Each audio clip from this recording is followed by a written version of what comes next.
नमस्कार बच्चों, कैसे हैं आप सभी। कल की कक्षा में हमने पत्र लेखन के बारे में चर्चा की थी और पत्र क्या होते हैं, पत्र की विशेषताएं क्या होती हैं, एक अच्छे पत्र की क्या विशेषताएं होती हैं। शासकीय पत्र, संपादक के नाम पत्र, शिकायती पत्र, इन सब के बारे में हमने चर्चा की थी। तो आज पुनरावृत्ति के पश्चात इन सभी पत्रों के उदाहरण जो हैं हम एक बार देख लेंगे, ताकि परीक्षा में पत्र लिखने में कोई भी दिक्कत आपके समक्ष ना आए। तो जो उदाहरण दिए जा रहे हैं उन्हें ध्यानपूर्वक देखेंगे और जो बात समझाई जा रही है उसे बहुत अच्छे से समझेंगे, ताकि 5 नंबर का हमारा ये जो प्रश्न है पत्र लेखन का, उसमें हमें अच्छे जो अंक हैं वो प्राप्त हो सके।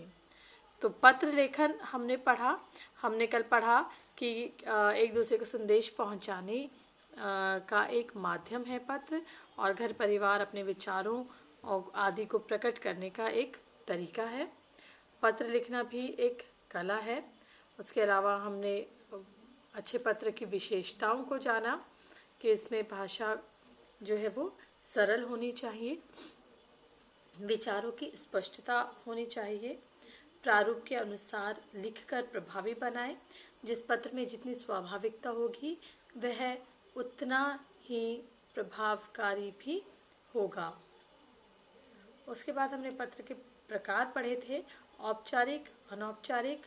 औपचारिक पत्र वे होते हैं जो सरकारी कार्यालयों द्वारा, अधिकारियों द्वारा, अन्य अधिकारियों द्वारा अपने कर्मचारियों को आदि को लिखे जाते हैं, वो औपचारिक पत्र होते हैं, जिन्हें हम फॉर्मल लेटर्स भी कहते हैं। और दूसरा पत्र हमने पढ़ा या प्रकार पढ़ा अनौपचारिक पत्र, जो पत्र हम अपने सगे संबंधियों, रिश्तेदारों, मित्रों आदि को हम लिखते हैं। इसके पश्चात हमने पत्र के बारे में पढ़ा कि सरकारी पत्र क्या है। सरकारों द्वारा लिखे जाते हैं एक दूसरे को, पत्र संख्या लिखी जाती है, भेजने वाले का नाम व पता लिखा जाता है, और उसके बाद संबोधन, दिनांक, पत्र का मुख्य कलेवर और अंत में प्रेषक के हस्ताक्षर। तो चलिए इसी श्रृंखला को आगे बढ़ाते हुए सरकारी पत्र, ये ध्यान देने योग्य वाली बातें हमने पढ़ी थी। उसके पश्चात मैं आपको जो सरकारी पत्र हैं, शासकीय जो पत्र हैं, उनका एक उदाहरण जो है वो यहाँ पर आपको दूंगी। ये देखिए, अगर हम चाहें तो इसको मैं आपको दूसरे स्क्रीन पर भी दिखा सकती हूँ। शासकीय पत्र का उदाहरण, ये देखिए, यहाँ पर हमने एक पत्र लिया है जो एक मंत्रालय से दूसरे मंत्रालय को लिखा गया है, और उसमें किस तरह की जो चीज़ें हैं या शैली है उसको अपनाया गया है वो हम देख लेते हैं। यहाँ पर प्रश्न है, यहाँ पर गृह मंत्रालय भारत सरकार की ओर से शिक्षा मंत्रालय भारत सरकार के कर्मचारियों को हिंदी भाषा का प्रशिक्षण देने हेतु पत्र लिखिए। अब देखिए यहाँ पर जो मंत्रालय, एक तो गृह मंत्रालय दिया गया है कि दोनों ही मंत्रालय भारत सरकार के हैं, लेकिन एक गृह मंत्रालय है और दूसरा शिक्षा मंत्रालय। अर्थात ये बात स्पष्ट होती है कि एक कार्यालय द्वारा दूसरे कार्यालय या एक मंत्रालय द्वारा दूसरे मंत्रालय को पत्र व्यवहार किया जा रहा है। और किस सिलसिले में किया जा रहा है कि कर्मचारियों को हिंदी भाषा का प्रशिक्षण देने हेतु पत्र लिखा जा रहा है। तो देखिए जो हमने पढ़ा था, सर्वप्रथम यहाँ पर पत्र संख्या है। पत्र संख्या के अंतर्गत पत्र संख्या 20 2001, यहाँ पर हमें 19 लिखना था, तो लीजिए मैं 19 कर देती हूँ इसको। 2019/2020। प्रेषक जो पत्र भेज रहा है, ठीक है, ये हमने कल भी बताया था आपको। तो प्रेषक कौन है? आर के महापात्रा, सचिव, गृह मंत्रालय भारत सरकार। गृह मंत्रालय भारत सरकार के जो सचिव हैं आर के महापात्रा, वे पत्र लिख रहे हैं, अर्थात वे प्रेषक हैं। तो यहाँ पर प्रेषक का नाम भी आ गया, उसका पद नाम भी आ गया, उसका कार्यालय का पता भी आ गया, और वो कार्यालय कहाँ किससे संबंधित है उसकी भी चर्चा यहाँ पर हो गई है। उसके पश्चात हम लिखते हैं दिनांक। दिनांक हमने लिखी यहाँ पर 5/5/2020। उसके आगे चलते हैं सेवा में शिक्षा मंत्रालय। अब ये जो स्टेप है, यहाँ पर हमें क्या लिखना है, जिसे हम पत्र लिख रहे हैं उसके बारे में लिखना है। तो सेवा में शिक्षा मंत्रालय, भारत सरकार, शिक्षा मंत्रालय को लिखा जा रहा है, या उसका एड्रेस यहाँ पर आ गया। अब कल हमने एक बात कही थी, या मैंने आपको एक बात बताई थी कि जो विषय होता है वो विषय हमारा प्रश्न से ही निकल करके आता है। प्रश्न क्या था कि गृह मंत्रालय के द्वारा शिक्षा मंत्रालय को पत्र लिखना है जिसमें भारत सरकार के कर्मचारियों को हिंदी का प्रशिक्षण देने हेतु नामांकित करने हैं या बताना है। तो हमारा विषय निकल के क्या आया, भारत सरकार के कर्मचारियों को हिंदी प्रशिक्षण देने हेतु। ठीक है, तो हमारा जो विषय है वो वहीं से निकल के आया है। तो हमें विषय के लिए कहीं और इधर उधर देखने की आवश्यकता नहीं है, सीधे प्रश्न पर जाएं। प्रश्न पर में देखें कि किस विषय को लेकर के पत्र लिखा जा रहा है, उसी को यहाँ पर विषय में संक्षिप्त रूप में एक वाक्य में लिखें। महोदय, संबोधन शब्द का प्रयोग किया गया है। आगे विषय का विस्तार, यहाँ विषय का विस्तार कि जो विषय लिया गया है उसकी डिटेल्स क्या हैं, उसे विस्तृत रूप में किस तरह से लिखा जाए, विस्तार रूप से कैसे लिखा जाए। ठीक है, तो यहाँ पर लिखा गया है भारत सरकार के कर्मचारियों को हिंदी भाषा का प्रशिक्षण दिए जाने का मामला कई वर्षों से विचाराधीन था, जबकि भारत सरकार का कामकाज हिंदी में होना निश्चित हुआ है।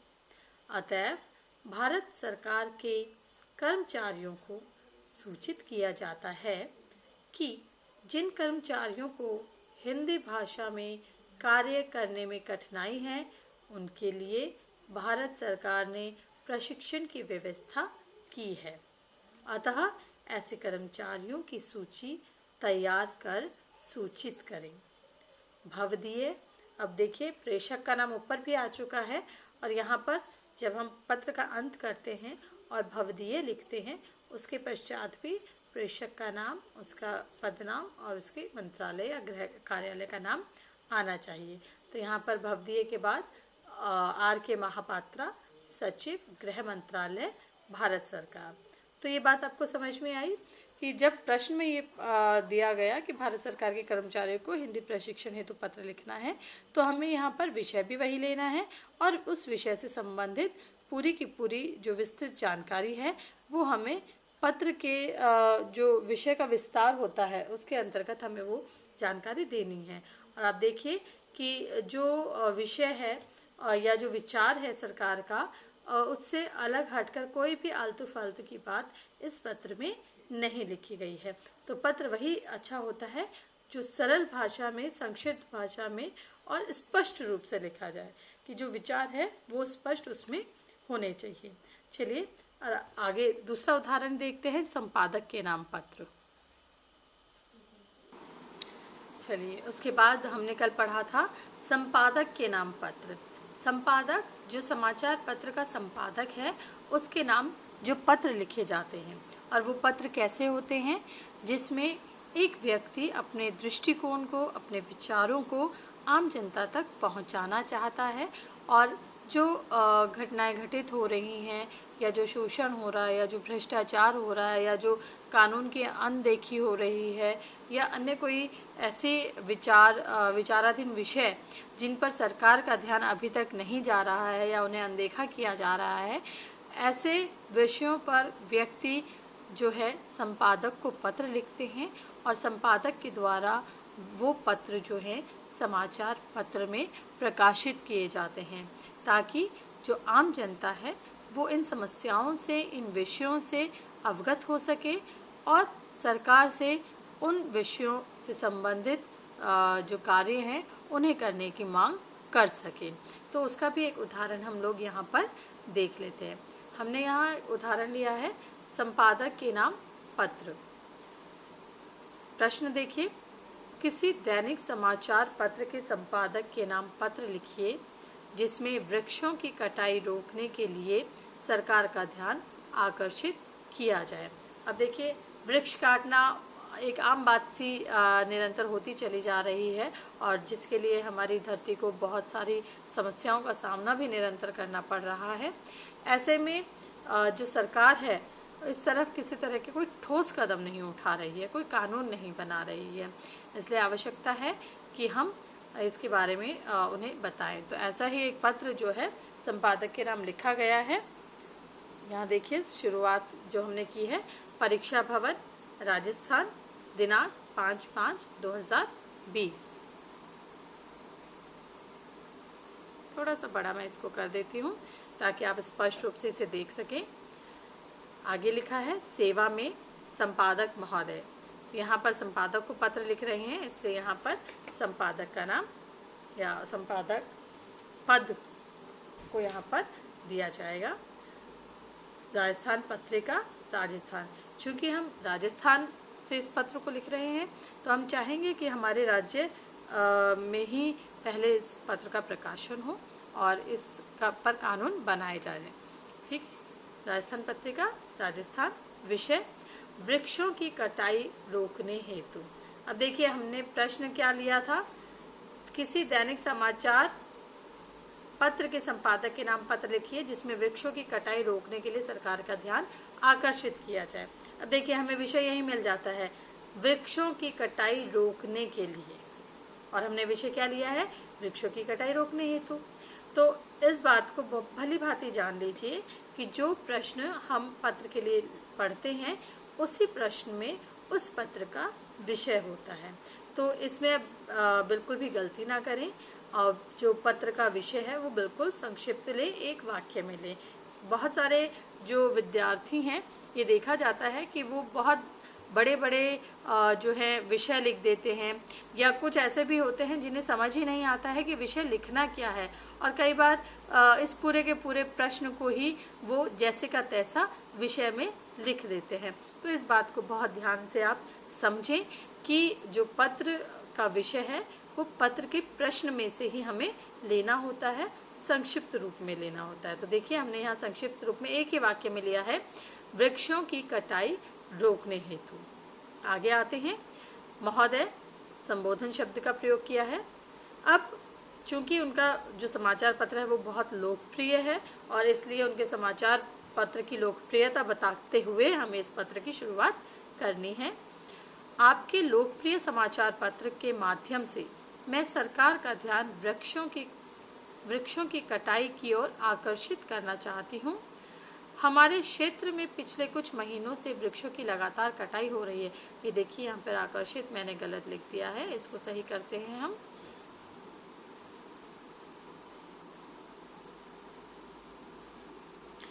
आकर्षित,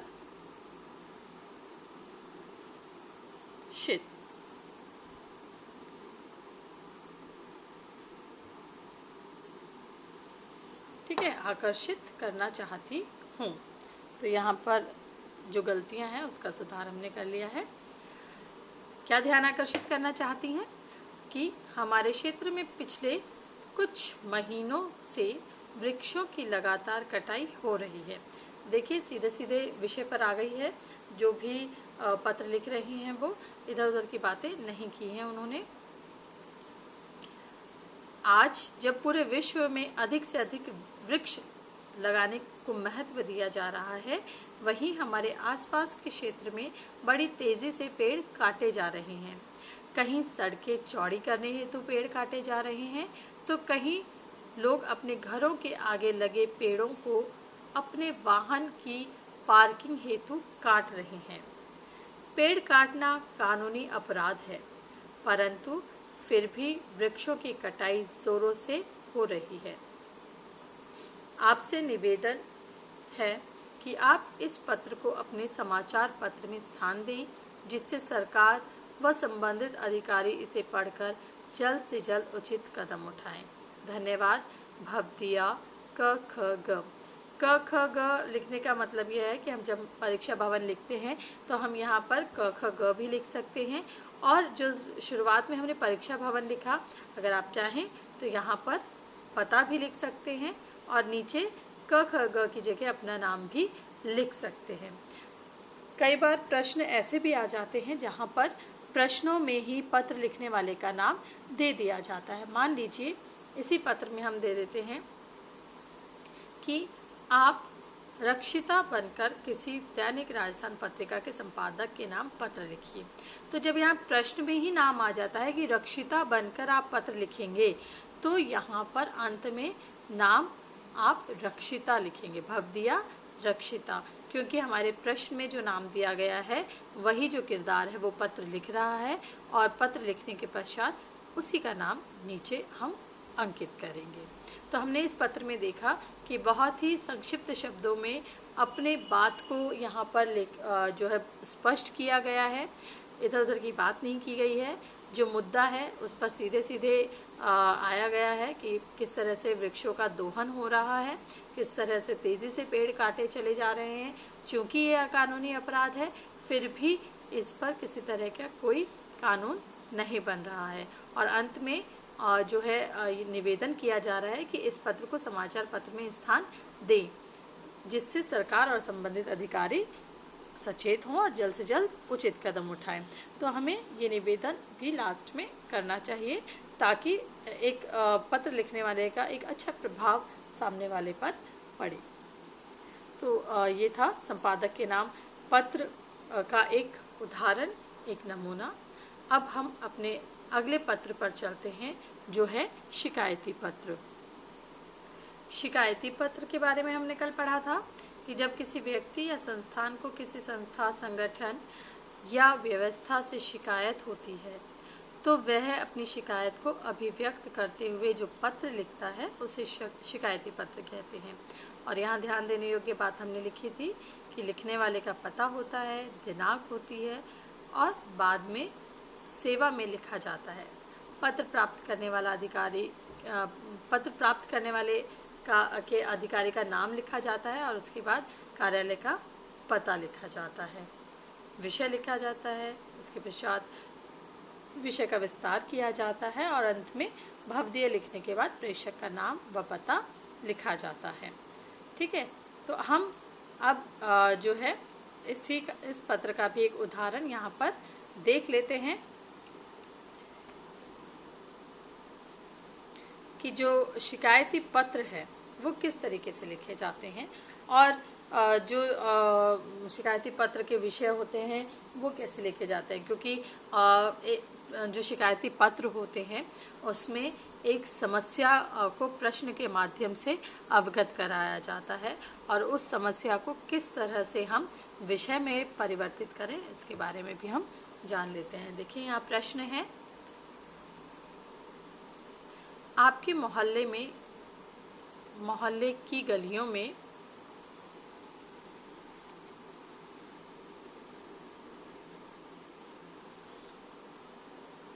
आपके मोहल्ले की गलियों में तथा मुख्य सड़क की लाइटें खराब पड़ी हैं, जिससे आए दिन कोई ना कोई समस्या उत्पन्न होती है। इस ओर ध्यान आकर्षित करते हुए नगर निगम के सहायक अभियंता को पत्र लिखें। अब देखिए यहाँ पर स्पष्ट किया गया है कि आपको पत्र किसे लिखना है, नगर निगम के सहायक अभियंता। अब यहाँ पर नगर निगम लिया है, यहाँ पर किसी एक राज्य की बात नहीं की गई है कि आप किसी पर्टिकुलर राज्य के बारे में लिखें। आपका जो मन आता है उस राज्य को लेकर के, उस जगह को लेकर के आप जो है पत्र लिख सकते हैं। ठीक है, यहाँ हमने जो पत्र भेजने वाला है उसका एड्रेस लिया है A22 अशोक विहार नई दिल्ली। उसके पश्चात हमने यहाँ पर दिनांक ली है, दिनांक 5/5/2020। अब सहायक अभियंता को पत्र लिखना है। किस सहायक अभियंता को? नगर निगम के सहायक अभियंता को। अब चूंकि यहाँ हमने नई दिल्ली का एड्रेस लिया है जो पत्र प्रेषित कर रहा है, तो हम नीचे भी जो नगर निगम है वो दिल्ली नगर निगम को ही लेंगे। तो सहायक अभियंता दिल्ली नगर निगम, अशोक विहार, दिल्ली। दिल्ली नगर निगम में का जो अशोक विहार का जो कार्यालय है उस पर इसे हम लिख रहे हैं या उनको हम पत्र लिख रहे हैं। अब विषय क्या लिया गया है?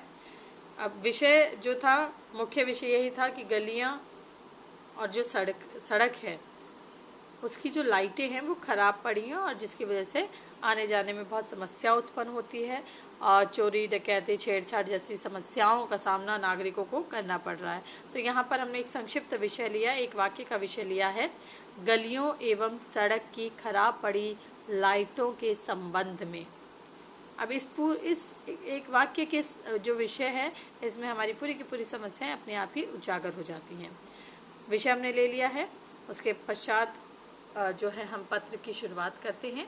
महोदय, संबोधन शब्द। मैं आपका ध्यान अपने क्षेत्र अशोक विहार की मुख्य सड़क एवं गलियों में लगी खराब लाइटों की ओर आकर्षित करना चाहती हूँ, जिनके कारण आने जाने वालों को परेशानियों का सामना करना पड़ता है। जो विषय हमने लिया अब हम उसका विस्तार कर रहे हैं। पिछले विधानसभा चुनाव के समय मुख्य सड़क और गलियों में लाइटें लगवाई गई थीं, परंतु इनकी मरम्मत की कोई व्यवस्था नहीं की गई। एक एक करके खराब होती ये लाइटें अब पूरी तरह से निष्क्रिय हो गई हैं, जिससे रात्रि के समय कुछ असामाजिक तत्व इस अंधेरे का फायदा उठाकर छेड़छाड़ और सामान लूटने जैसी घटनाओं को अंजाम दे रहे हैं। अगर लाइटें सही करा दी जाएं, तो इन घटनाओं में अपने आप कमी आ जाएगी। आपसे अनुरोध है कि इस संबंध में व्यक्तिगत रूप से रुचि लेकर शीघ्रातिशीघ्र आवश्यक कार्यवाही करने की कृपा करें। धन्यवाद।